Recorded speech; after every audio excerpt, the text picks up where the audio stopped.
Perhatian pemerintah di bidang pendidikan saat ini ditekankan dengan kurikulum Merdeka Belajar. Setiap murid itu unik, memiliki minat dan bakat masing-masing.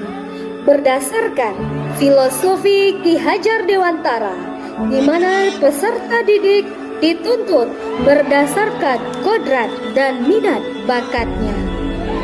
Maka salah satu wadah yang diadakan di sekolah adalah organisasi yang dikenal dengan OSIS, Organisasi Siswa Intra Sekolah.